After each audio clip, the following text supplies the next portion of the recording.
Magandang umaga po sa ating lahat, mga kapatid.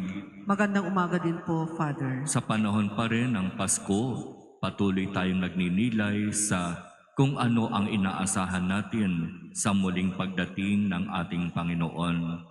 Nasimulan na natin ang pagninilay kahapon sa kapistahan ni San Esteban, ang unang martir na talagang nag-alay ng kanyang sariling buhay alang-alang kay Jesus at sa mabuting balita. At ngayon, ipinagdiriwang natin ang kapistahan ni San Juan, ang manunulat ng mabuting balita, ang apostol na mahal ng ating Panginoon at nagmahal sa ating Panginoon. At bukas, ipagdiriwang natin ang kapistahan ng banal na sanggol. Tatlong magkakasunod na kapistahan na nagpapaalaala sa atin na kung tayo ay magiging tapat sa pagsisikap na makasunod at makapaglingkod sa Diyos, may malaki tayong pag-asa na makakasama niya tayo sa kanyang kaharian. Kung babalikan natin ang ating kapistahan ngayon, si Apostol San Juan, sinasabi na siya ang alagad na mahal ni Jesus at alagad na nagmahal kay Jesus. Tatanungin natin, bakit? Ibig bang sabihin, yung ibang mga alagad, hindi nila mahal si Jesus at hindi rin sila mahal ni Jesus? Kung pag-aaralan natin ang naging buhay ng mga apostol, lalo na ang buhay ni Apostol San Juan, bukod tanging siya lamang ang talagang masasabi na napaka-espesyal ang pakikipagkaibigan na pinakita at ipinamalas sa ating Panginoon. Kaya nga diba sa unang pagbasa sinasabi, itong si Apostol San Juan ang tunay na makapagsasabi, narinig namin siya at nakita, napagmasdan at nahipo ng aming mga kamay. Ang tinutukoy dito ni Juan ay si Jesus. Na para bang kay Juan, apostol, meron siyang personal na relasyon kay Jesus. Saan man magtungo itong si Jesus, anuman yung kanyang ginagawang ministeryo, sinisigurado ni Juan na siya'y palaging nariyan. Sabi nga, si Juan ay present palagi. Nariyan siya palagi.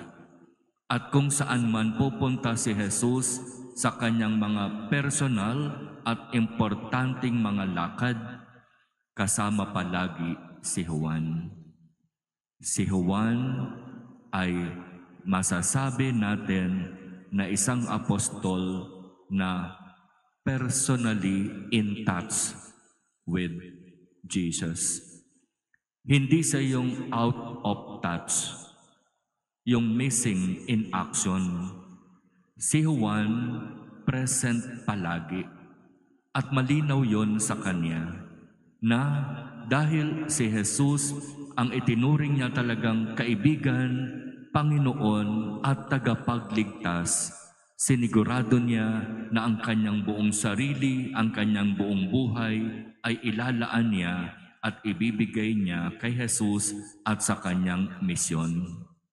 Kaya itong ebanghelyong ating narinig, ito ay ebanghelyo matapos na itong si Maria Magdalena maagang-maaga pa ng linggo nagpunta doon sa libingan para linisin ang bangkay ni Jesus.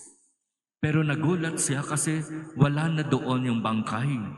Kaya ang unang ginawa ni Maria Magdalena, nagpunta patakbo kina Pedro at dito sa alagad na mahal ni Jesus na si Juan. Ibinalita ni Magdalena kung ano ang kanyang nakita. At itong dalawang alagad na ito, nagmamadali, tumatakbo papunta doon sa libingan. At sinasabi, unang nakarating doon sa libingan, itong alagad na mahal ni Jesus, nakita niya bukas na yung libingan at hindi na siya pumasok sa loob.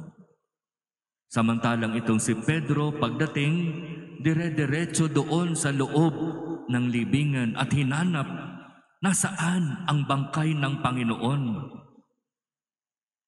Magkaiba sila ng parabang naging reaksyon. Para dito sa alagad na mahal ni Jesus, sapat na ang libingang bukas at walang laman para siya'y maniwala. Si Jesus nga ay muling nabuhay. Hindi na kailangan pa ng ebidensya, hindi na kailangan pa ng pruweba. Iba naman si Pedro. Kailangan pa niyang pumasok para tignan talaga ano ang nangyari. Saan napunta ang bangkay?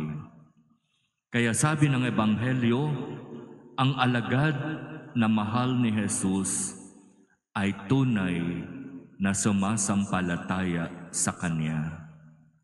Nakita niya ang libingang walang laman at sapat na yon para siya'y maniwala. Iba talaga kapag may personal na relasyon. Iba talaga kapag palaging naririyan. Iba talaga kapag present palagi. Sa ating pagdiriwang ng banal na misa, hingin natin sa Diyos ang biyaya na tayo rin, katulad ni Apostol San Juan, ay magkaroon ng malalim at personal na relasyon kay Jesus.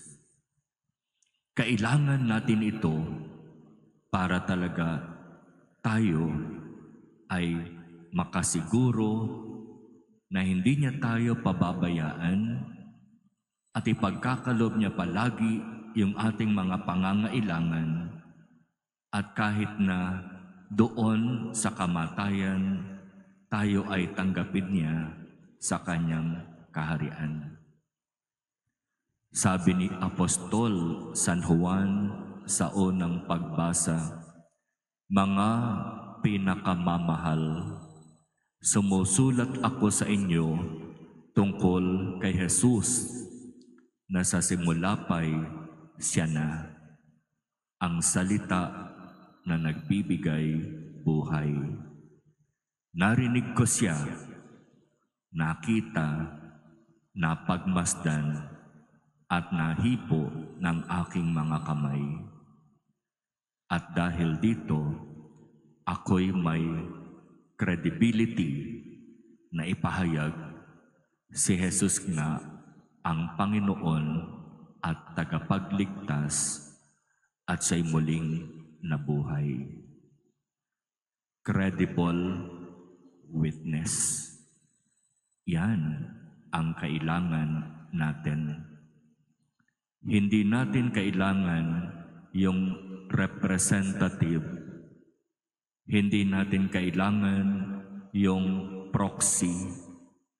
Ang kailangan natin sa gawain ng Diyos, yung ako mismo, ikaw mismo, nakikiisa, nakikisama, at nakikibahagi sa gawain at misyon ng simbahan. San Juan Apostol, ipanalangin mo kami. Amen.